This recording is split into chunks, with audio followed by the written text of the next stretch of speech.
A primeira temporada de Chainsaw Man acabou, e honestamente eu sinto que não aprendi nada sobre a Makima. Não sobre sua função na história, mas de sua visão de mundo e verdadeiras intenções. Parece que por trás de tudo que a Makima faz, existe uma parede bloqueando a gente de ver suas motivações e personalidade. Ela assume o papel desse personagem misterioso que sabe muito mais do que o telespectador, e isso é intensificado ao longo do anime. A primeira aparição dela é encontrando o Denji, abraçando ele porque ele pediu e oferecendo a ele ser o cachorrinho dela, caso contrário ele será morto. É bizarro ver que para uma pessoa tão vulnerável e inocente como o Denji, isso foi visto como o ato mais altruísta que ele já recebeu na vida dele, suficiente para o menino desenvolver uma paixão por ela ou o que quer que seja esse sentimento de verdade. Atos simples como emprestar o casaco dela para ele foram suficientes na mente dele para provar que ela é uma pessoa boa e, enfim, latir para ela. Isso me fez refletir um pouco o quanto ações são superestimadas na hora de avaliar a bondade de uma pessoa. Existe aquela frase clichê de que ações falam mais do que palavras, e com certeza ela possui uma certa verdade, mas até que ponto você pode seguir as ações de uma pessoa como medida confiável do caráter dela? No fim, você nunca tem acesso ao que uma pessoa verdadeiramente pensa, os conteúdos de seu pensamento. Você pode ter uma noção do esqueleto arquetípico de como ela chega em suas ideias e opiniões usando a tipologia neo-jungiana, por exemplo, mas nunca o que de fato ela acredita, suas conclusões sobre a vida. Alguém pode aparentar ser a pessoa mais caridosa do mundo, fazer várias ações congruentes com isso e internamente ter intenções maliciosas com aquilo e até mesmo ser fundamentalmente egoísta. Aquela pessoa seria uma boa pessoa ou uma má pessoa? Voltando pro Denji, depois ele abertamente pergunta a ela que tipo de cara ela gosta, e ela responde: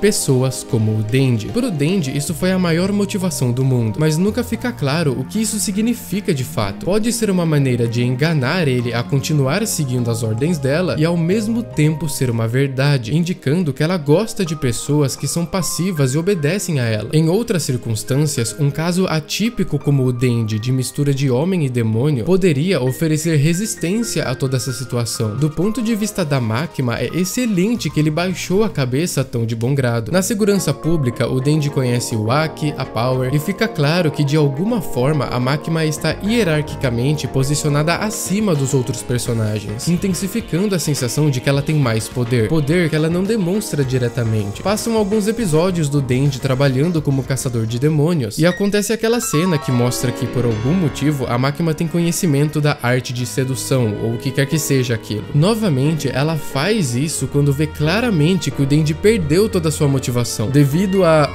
eventos anteriores insatisfatórios. No final de tudo isso e ter reacordado as esperanças do menino em viver, ela pede um favor a ele, que envolve o trabalho. E o jeito que o anime coloca isso é justamente para insinuar que a Makima só fez tudo aquilo por um motivo utilitário, para colocar o Denji nos trilhos por ele ser uma ferramenta importante para ela. E então ela oferece um grande desafio, que em troca ela poderá realizar qualquer desejo dele. No caso do Denji, isso foi suficiente pro resto da vida dele ter um propósito, tadinho. Depois de alguns episódios e de descobrir que a Makima sobrevive a muito álcool, isso aconteceu. Eu queria não ter que encontrar os figurões de Kyoto.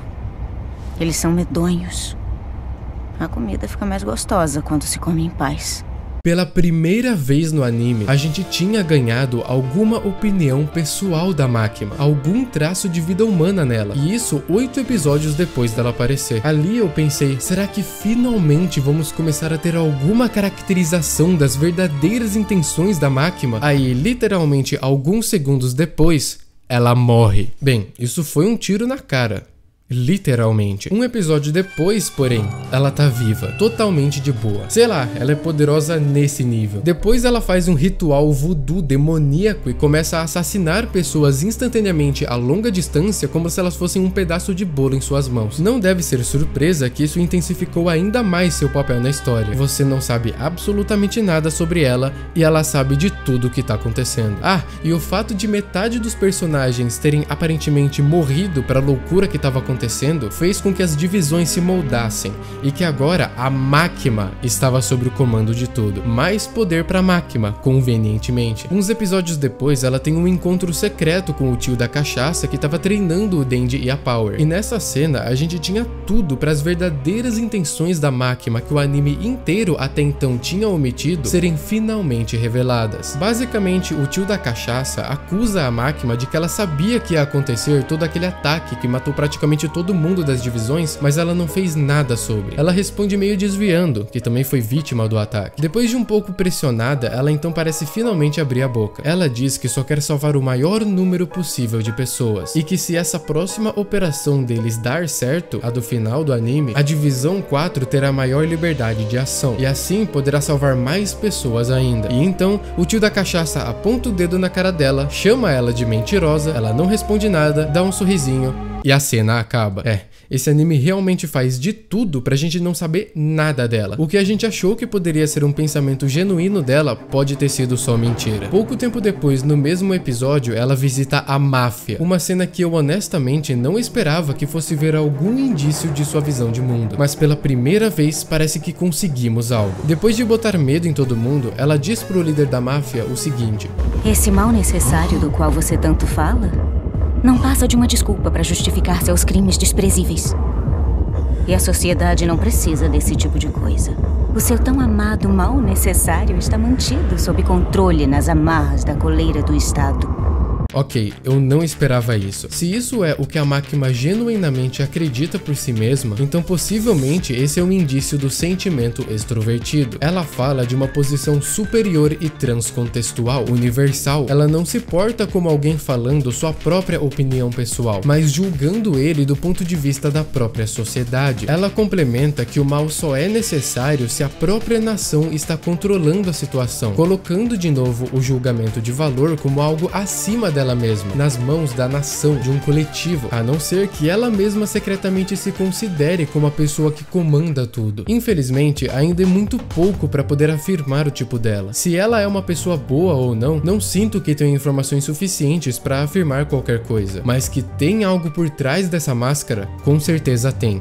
E muito. Muito mesmo. Ela demonstra certas tendências manipuladoras, mas não fica claro se isso é coisa do eixo FETI ou TFI. Lembrando que o que eu estou procurando aqui é uma série de pressupostos filosóficos fundamentais que dificilmente são demonstrados diretamente em comportamento e que devem ser intuídos a partir de declarações dela que de fato representem sua perspectiva filosófica das coisas e que potencialmente revelem sua estrutura psicológica arquetípica, a base que colore todo o seu pensamento. Estou ciente que o debate do tipo dela está entre INTJ e ENFJ, tipos bem diferentes. A intuição introvertida parece clara, mas o julgamento dela definitivamente não, pelo menos pelo que o consenso mostra. Eu leria os comentários do Personality Database, mas eu sei que vai ter spoiler do mangá e eu estou consumindo a obra apenas pelo anime. Pelo que eu ouvi da minha assessora principal de Chainsaw Man, a Makima terá muito mais foco na segunda temporada, então provavelmente eu vou fazer outro vídeo dela aqui no canal quando a hora chegar. Comente que personagens vocês querem que eu investigue sua personalidade. Muito obrigado aos apoiadores deste projeto por manterem meu canal vivo e até a próxima.